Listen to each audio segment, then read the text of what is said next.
Hello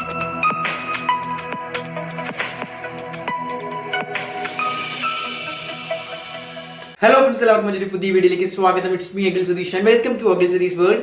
മക്കളെ, say exam result എന്ന് വരും എന്ന് കാത്തിരുന്ന എല്ലാവരുടെ മുന്നിലേക്കും നാളെ വരാൻ പോവുകയാണ്. അപ്പോൾ ഒരുപാട് പേർക്ക് ടെൻഷൻ ഉണ്ട്. കാരണം നിങ്ങൾക്ക് അറിയാവുന്നതുപോലെ തന്നെ പോയ സബ്ജക്ട് നിങ്ങൾ എല്ലാവരും നന്നായിട്ട് പഠിച്ച് എഴുതിയെന്ന് തന്നെ വിശ്വസിക്കുന്നത് കിട്ടുമോ, ഇനി അഡ്മിഷന്റെ കാര്യങ്ങൾ ബാക്കി കാര്യങ്ങളൊക്കെ. ഏതായാലും സേ റിസൾട്ട് ജൂലൈ 25 അതായത് നാളെ വരും എന്ന കൺഫർമേഷൻ ലഭിച്ചിട്ടുണ്ട്. അതുകൊണ്ട് തന്നെ ഏറ്റവും വേഗത്തിൽ അറിയാൻ നിങ്ങൾ ചെയ്യേണ്ടത് എന്താണ് എന്ന് കൂടി ഞാൻ കൃത്യമായിട്ട് പറഞ്ഞുതരാം.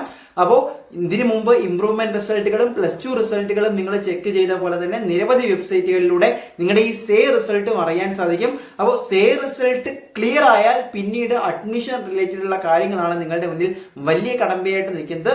സോ സെർവറിന്റെ ഇഷ്യൂ, അതായത് ഒഫീഷ്യലായിട്ട് ഇപ്പോൾ പ്രഖ്യാപിച്ചു കഴിഞ്ഞാലും ചെറിയൊരു ഡിലേ വന്നേക്കാം. അത് അപ്ലോഡ് ചെയ്ത് നിങ്ങളുടെ മൊബൈൽ വഴി നിങ്ങൾ അറിയാൻ എടുക്കുന്ന ആ ഒരു സമയം. അപ്പോൾ കൃത്യമായിട്ട് ഞാൻ ഈ പറയുന്ന വെബ്സൈറ്റുകളിൽ ഓൾറെഡി ലോഗിൻ ചെയ്ത് റീഫ്രഷ് ചെയ്ത് ആ ഒരു ടൈമിൽ നിന്ന് കഴിഞ്ഞാൽ ഉടൻ തന്നെ നിങ്ങളുടെ റിസൾട്ട് കൂടുതൽ ടെൻഷൻ ഇല്ലാതെ, കൂടുതൽ ടൈം ലാഗ് ഇല്ലാതെ അറിയാൻ പറ്റും.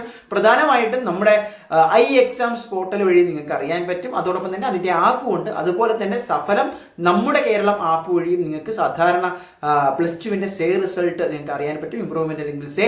ഇത് കൂടാതെ DHSCയുടെ ഒഫീഷ്യൽ വെബ്സൈറ്റ് വഴി നിങ്ങൾക്ക് ഈ പറയുന്ന കേരള റിസൾട്ട്സ്, അതായത് അതിൽ തന്നെ +2 സേ റിസൾട്ട്സ് നിങ്ങൾക്ക് ഇൻഡിവിജ്വൽ റിസൾട്ട് ആയിട്ട് അറിയാൻ പറ്റും. നിങ്ങളുടെ റോൾ നമ്പറും ബാക്കി ഡീറ്റെയിൽസും അടിക്കുമ്പോൾ തന്നെ കൃത്യമായിട്ട് നിങ്ങളുടെ ആ ഒരു പരീക്ഷാ ഫലം വിത്ത് മാർക്സ് നിങ്ങൾക്ക് കാണാൻ പറ്റും.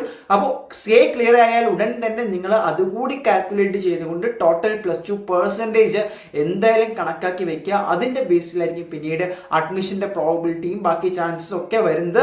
അപ്പോൾ നിങ്ങളിപ്പോൾ കടന്നു പോകുന്ന ഒരു സ്റ്റേജ് എന്ന് പറയുന്നത്, നിങ്ങളുടെ കൂടെ പഠിച്ച പലരും ഓൾറെഡി ക്ലാസ്സുകളിൽ പോയി, കോളേജൊക്കെ തുടങ്ങി, ഫ്രഷേഴ്സ് ഡേ ഒക്കെ കഴിഞ്ഞൊരു സാഹചര്യമായിരിക്കാം. എന്തായാലും നാളെ വെയിറ്റ് ചെയ്യുക. നിങ്ങൾക്ക് എല്ലാവർക്കും നല്ലൊരു ദിനമാകട്ടെ. നിങ്ങൾ പ്രതീക്ഷിക്കുന്ന രീതിയിൽ ആ പരീക്ഷയുടെ റിസൾട്ട് അനുകൂലമാകട്ടെ. അതിനുവേണ്ടി പ്രാർത്ഥിക്കുന്നു. അപ്പോൾ ഏറ്റവും പുതിയ വാർത്തകൾക്ക് ചാനൽ സബ്സ്ക്രൈബ് ചെയ്യൂ. All the best.